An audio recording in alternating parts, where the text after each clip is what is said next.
This facility sits on more than 1,600 acres of land and houses more than 100 buildings. It has the largest collection of moon rocks. They even have coffee.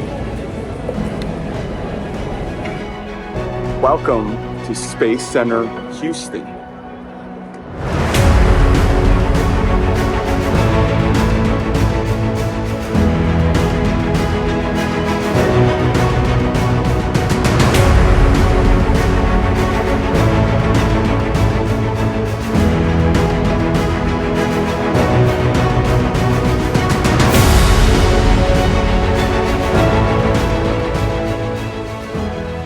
Houston, I have a problem. What, me?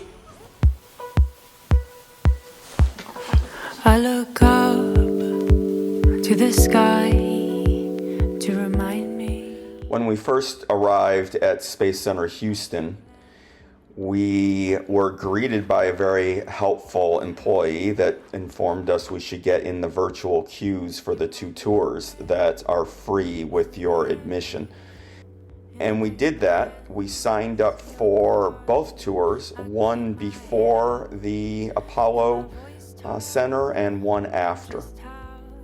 Before we went on the tour, we spent our time exploring the Welcome Center, and the first tour we went on was to the Astronaut training facility. So we hopped on the tram, and they gave us a little guided tour as we were on our way there. And what you're seeing here is an elevated view of this training center. Now the problem is, we went on this tour on a Saturday, so no one was working. We didn't really get to see anything other than a bunch of stuff laying around. And it was interesting because some of the people in our group were saying that it was all fake and not real because there wasn't anyone down there. Okay, stop for a second. So we just got back and I have to interrupt this video to inject some of my thoughts. When you buy your tickets, when we first bought our ticket, there was only one option for a ticket, and that was general admission. If you wanted to go see behind the scenes like mission control from the Apollo missions, you had to pay like $150 a person to do that. Well, a few months later, because we bought our tickets really ahead of time, a few months later, they had an option that you could go on a tour to mission control, the historic site for the Apollo missions. And that's extra, $17 more per person. So I paid for that, and we had a 2 o'clock appointment time for that. But included with your general admission, there's 2 tours that you can go on. That's on a little tram that takes you to different places. And we asked the guy, we said, well, what do? You gotta get in this virtual queue, and it tells you how long, if you get in the virtual queue, how long you have to wait until you get on the tour. And there was one tour that was too far ahead. It would have been during our mission control tour. There was another tour that was going to board 1 hour before our mission control tour, and he said, get on that one. And I'm like, are you sure? Because we could miss the mission control tour. He said, sir, it runs like clockwork. It's an hour long. You will definitely be back in time. We weren't. And we missed the tour to mission control that cost extra money. Luckily, they were able to get us on a later one, but needless to say, we missed then our second tour, which was supposed to be an hour after the one we paid for. So it was a little confusing, and at that point, all the tours were sold out for the day. So if you go to Houston's, the Space Center, and you don't get in the virtual queue right away, you're not getting on those tours. And I have to say that the Welcome Center, the place that you walk around and that has exhibits and stuff, compared to Florida is pretty sad. Everything in there is fake.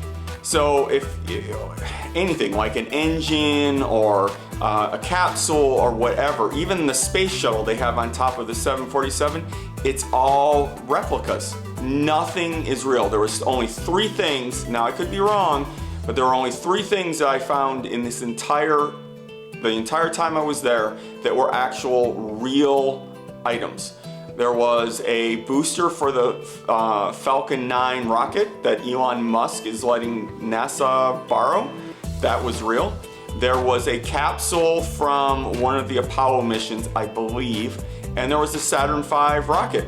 That's it. Everything else was just, made and peeling paint and yeah. But anyway, back to the show.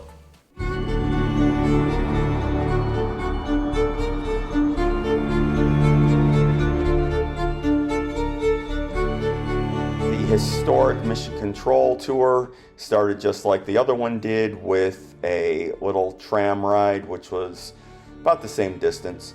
When we first got in to the observation area, it was quite unique because it was supposed to be exactly the same way as it was back when the Apollo missions were launched. And it was, because there was still cigarette trays in the chairs in front of us for smoking. And it's hilarious because there was ashtrays all throughout the entire area for when, back in those days, everyone would smoke in public. I have to say, out of everything we did at Houston Space Center, this was by far the best. They reenacted, at least on the displays, everything that happened in the first moon landing. And for me, that was quite a moving experience, because the very first memory I have in my life is watching the first moon landing in '69. And on the way out, we got to see an armadillo, which was also kind of the highlight of the trip. And that was about it, because after that tour, our second tour we had missed, and so we decided it was time to pack it in and leave. And I'm glad we did, because we found this amazing handmade noodle restaurant where they hand make all the noodles in all the menu items, and it was unbelievable and was the highlight of the trip. So all in all, it wasn't bad. I think the only reason I was let down a little bit by Houston Space Center is because I've been to Florida. It reminds me of the Jungle Cruise in Disney, where all the animals are fake, but it is still entertaining.